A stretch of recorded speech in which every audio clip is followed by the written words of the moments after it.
오늘은 이제 한강 문학 이야기입니다. 제가 줄이고 또 줄여도 5분 만에 할 수가 없겠더라고요. 그래서 10분을 달라고 사정을 했습니다.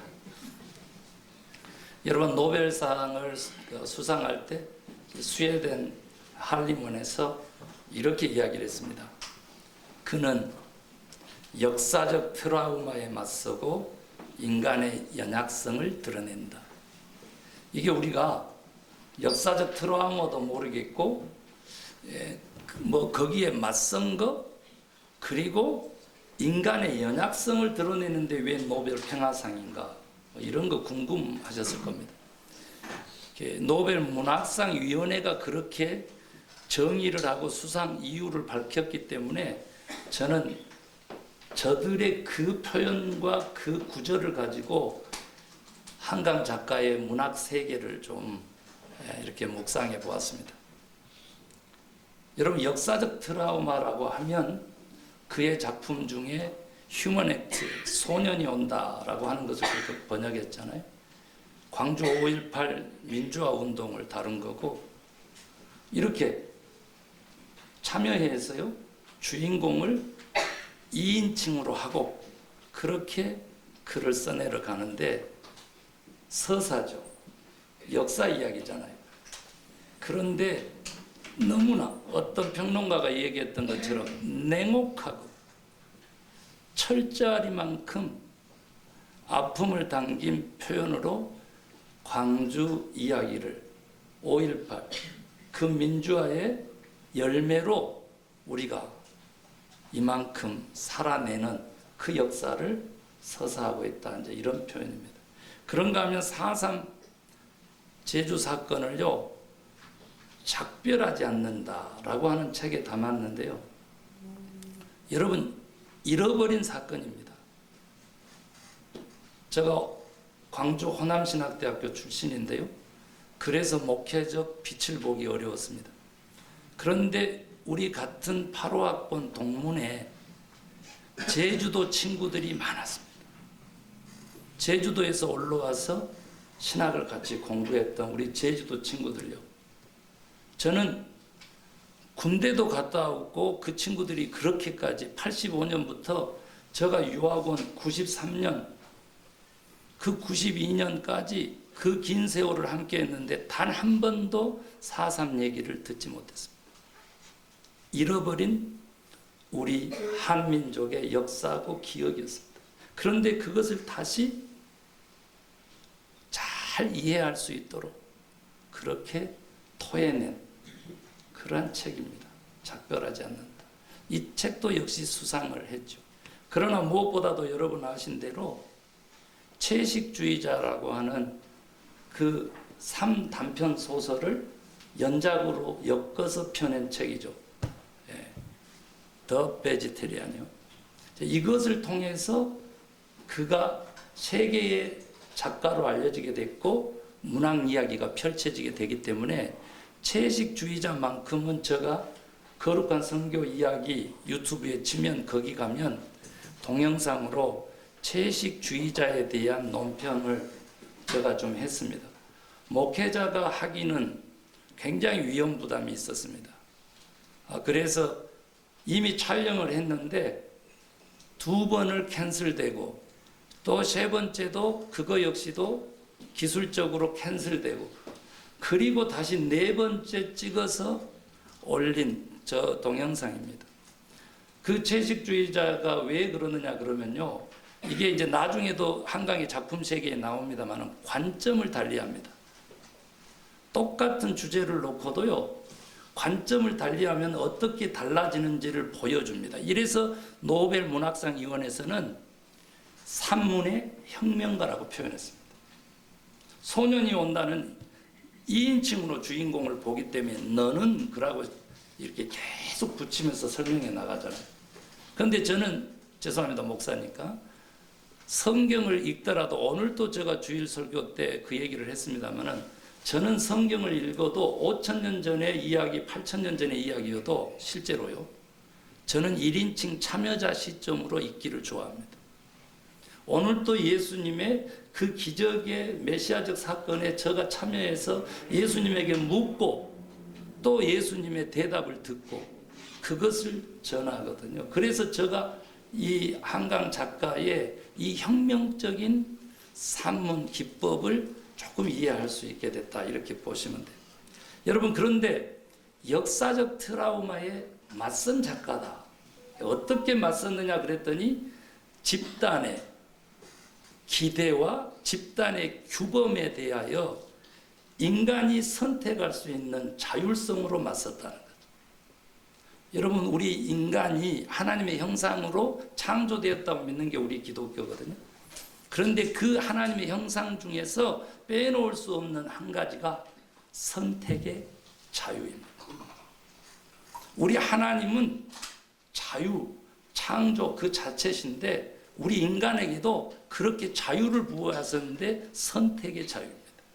오늘 이곳에 참여할 자유도 있고 참여하지 않을 자유도 있는 것처럼 우리가 선을 행할 자유도 있고 거짓을, 악을 선택할 자유가 주어진 것처럼 그렇게 인간 선택의 자율성으로 이 집단이라고 하는, 사회라고 하는, 혹은 역사적 사건이라고 하는, 저항했던 사람들, 저항할 수 없었던 사람들, 도망가고 피하고 숨을 수밖에 없었던 사람들, 그 사람들의 시각들을 다 모아가지고 저항을 하는 그 위대한 작품들이 그의 작품 세계 내에 전철되고 있습니다.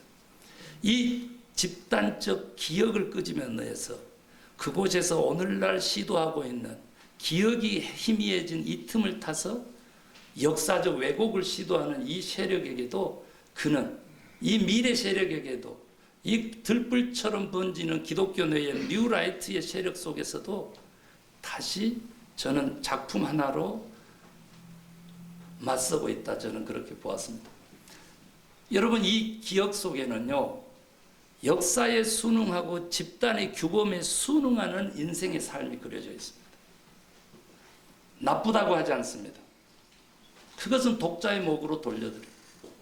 그런데 그 희미한 기억을 붙잡고 그 기억 속에서 진짜 인간의 실존과 내면, 본질, 그리고 생명성을 추구하고 찾아내려고 했던 이 작가의 작품성은 노벨상을 받을 만한 가치가 있고 우리 한민족에게 주어지는 하나님의 커다란 선물이라고 저는 그렇게 믿습니다.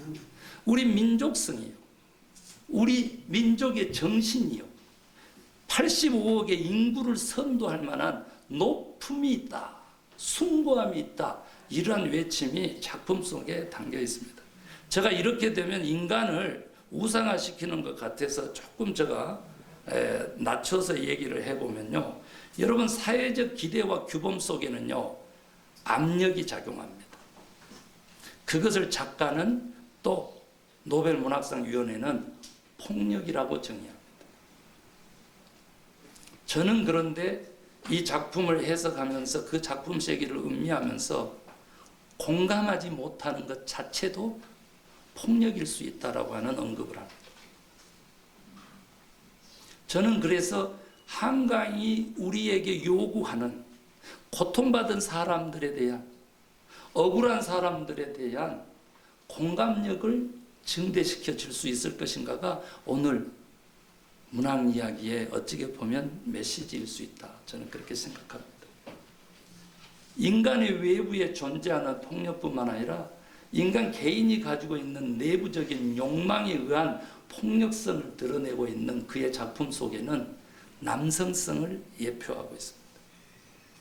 그러나 반대로 이 역사적 트라우마에 맞서는 한 개인 인간으로서의 그 연약성을 드러냈다라고 하는 그 표현 속에는 무엇이 담겨 있냐면 인간 내부의 존재와 본질, 그것을 노벨 문학상 쪽에서는 연약함으로 표현했는데 한강 작가는 슬픔이고 아픔이고 고통이고 갈등이고 희미해져 가는 기억이라 이렇게 표현합니다. 개인의 정체성이 과연 어디에 있는 것인가? 집단에 있는 것인가? 개인적인 내면에 그의 정체성이 있는 것인가? 그걸 질문합니다. 존재는 그런데 그들의 생활은 어떤가라고 하는 것을 또한 드러냅니다. 그리고 그 생활 속에서 순간순간 선택으로 이루어지는 그 생명성을 강하게 가치로운 것인지 선한 것인지 도덕적 잣대로 묻지 않고 그 선택이 그 사람에게 어떤 영향을 끼치고 또 그 사람과 관계 맺은 많은 사람들에게 인간들에게 혹은 이 자연에까지 어떤 영향력을 끼치는 데 관심하고 우리는 그 관심까지도 쫓아가야 된다라고 독자들에게 요구합니다. 인간의 신체적인 또한 동시에 정신적인 자율성의 한계도 드러냅니다. 삶에 있어서 실제적인 면과 내면을 얘기하면서 실제 우리 이 육체적인 신체적인 형이하학적인 이야기 속에 형이상학인 저가 표현하는 우리 믿는 사람들이 추구하는 그 영적인 세계도 그려내려고 노력합니다. 슬픔과 기억, 상실과 트라우마의 자녀 현상들 속에서 과연 작가는 마지막에 무슨 이야기를 할까? 30년 작가 생활을 쭉 반추해 봤더니 여러분 비관적이지 않았습니다. 그의 초기 작품은 어두웠으나 그가 추구하는 바로 그 마지막에 정점을 두고 있고 만약 그가 할 수 있으면 앞으로 6년 동안 2030년까지 3편의 작품을 쓰겠다고 하는데 그 작품은 무엇이 될 것인가를 제가 미리 반추해서 전망해 보았습니다. 그리고 115년 후에 개봉될 미래 세대에게 남겨준 바로 그 타임머신과 같은 그의 작품 사랑하는 아들에게라고 하는 제목만 알려진 그의 작품은 과연 무엇일까? 저는 예측 능력을 하나님께 받았다고 나름대로 믿지만 이번 대선에서는 틀렸잖아요. 그런데 저는 오늘 또 설교 시간에 얘기하고 광고 시간에도 우리 교인들하고는 나눴는데 기꺼이 질 용기라고 하는 단어로 저를 위로했습니다. 선택이거든요. 다수에 편중하지 않아도 편승하지 않아도 소수로서도 아름답고 의미 있는 삶, 이 삶을 일컬어서 저는 진짜 자유한 인간의 삶이다 이렇게 정의하고 싶습니다. 사랑하는 성도 여러분, 그러면 또 곤란하고 설교하듯이 하니까 참여하신 여러분, 저 이 얘기하고 좀 마치려고 그러는데 여러분 그의 작품 세계의 지향점이 뭐냐 그랬더니 회복력이더라고요. 회복력. 뭐 설교 같으면 아멘입니까? 라고 물어보려고 그랬는데 안 물어봐요. 회복력이더라고요. 그리고 토스토예프스키가 인간은 무엇으로 사는가라고 하는 그 책 읽어봤어요? 결론이 사랑으로 삽니다. 오늘 잘 맞아 지금 회장님 그랬어요. 사랑으로 삽. 이제 그의 작품 세계가 어두움에서 진짜 생명력 있는 빛으로 가는데 인간의 참 가치 사랑을 향해서 치닫고 있더라 그 말입니다. 그래서 위대한 작가고 그의 작품 세계는 여러분 저는 이렇게 정의합니다. 경계선을 넘나드는 통합과 융합의 시도였다. 어떤 경계선이냐? 몸과 영혼의 경계선을 넘나듭니다. 또한 삶과 죽음의 경계선도 넘나듭니다. 그리고 이 세상과 영원한 세계로 꿈꾸는 저 죽음 이후의 세상의 경계선을 넘나듭니다. 의식과 무의식의 경계를 넘나들면서 그녀가 추구했던 그 하나는 뭐냐 그랬더니 바로 할 수 있으면 구별은 되나 분리가 아닌 통합과 융합이면 좋겠다라고 하는 겁니다. 아멘. 그 자리에로 우리를 다 초대하고 있는 것입니다.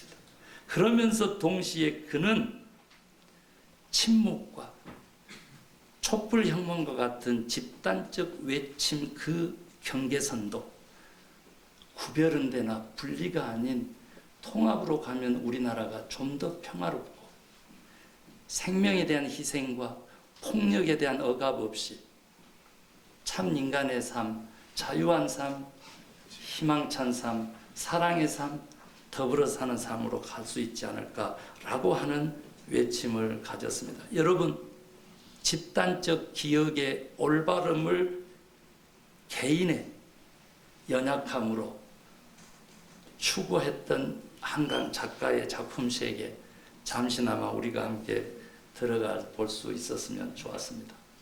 그리고 여기 혹시 작가가 있어요? 우리 시, 한강 작가의 시를 낭독하신, 그렇게 낭송을 잘하는지는 몰랐어요. 제가 아름답습니다. 예. 문학 기법에 대한 얘기만 잠깐 좀 정리하고 가려고 합니다. 그의 문학 기법은요, 시적 산문으로 이렇게 정의됩니다. 동시에 서사적이라고 그랬잖아요. 그 말은 무슨 뜻이냐 그러면요, 역사를 써내려가듯 혹은 이야기를 글로 바꾸듯 이런 뜻입니다. 서사적이다. 동시에요, 다양한 관점을 가지고 의식과 무의식의 세계의 메타포들을 활용해서 그 은유적으로 표현되는 그 산문으로 산문 내지 문학계의 혁명가의 그런 자리를 가진 위대한 문학 기법이다. 그래서 그의 문학 기법 중에 빼놓을 수 없는 것이 형이상학적, 철학적 세계에 대한 탐문이 곧 우리 인간의 실제적인 삶에 지대한 영향을 끼치게끔 하는 기법을 도용했다.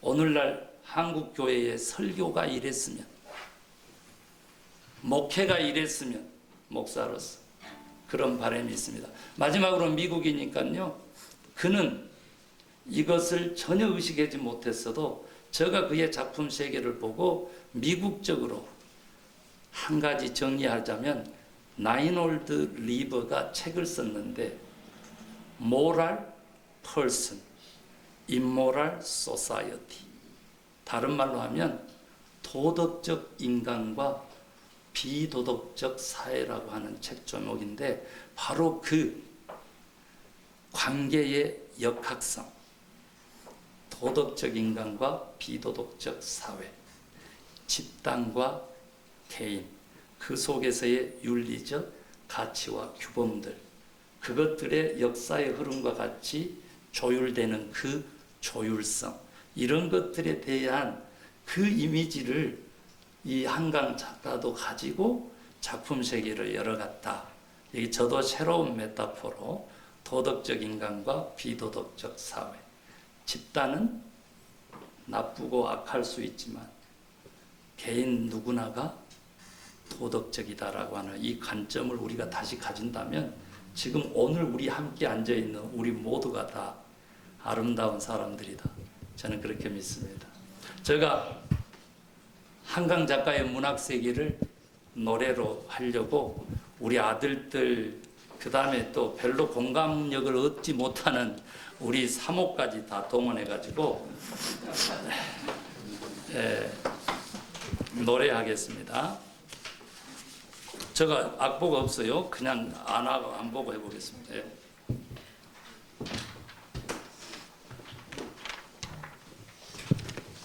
마무리입니다.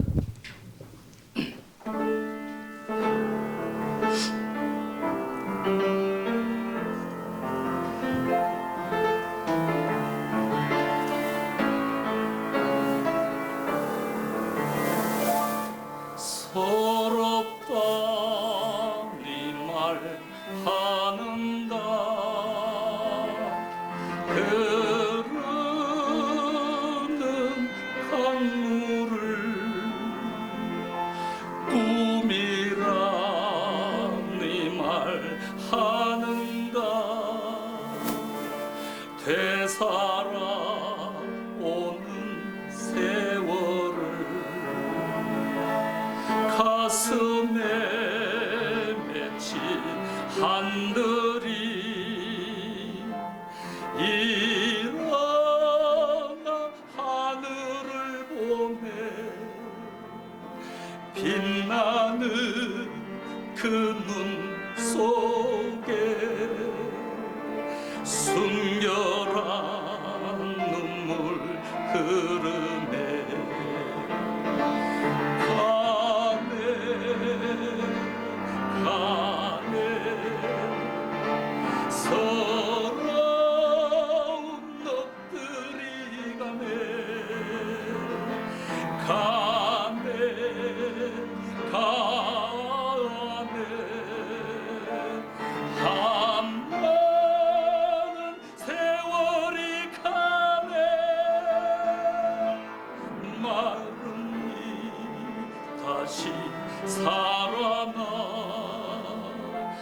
푸르른 하늘을 보네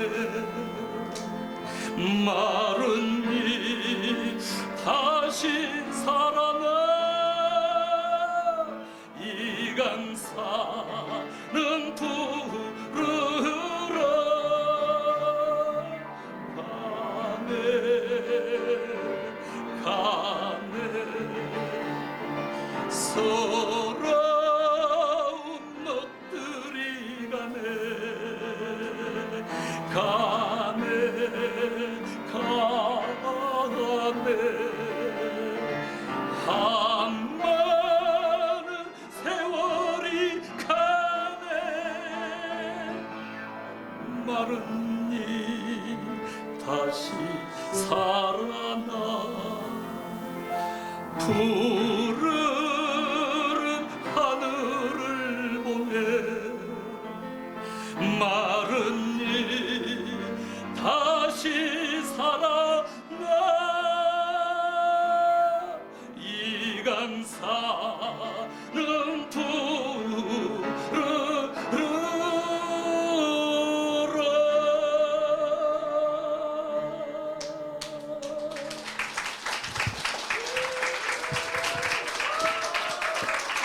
Yes.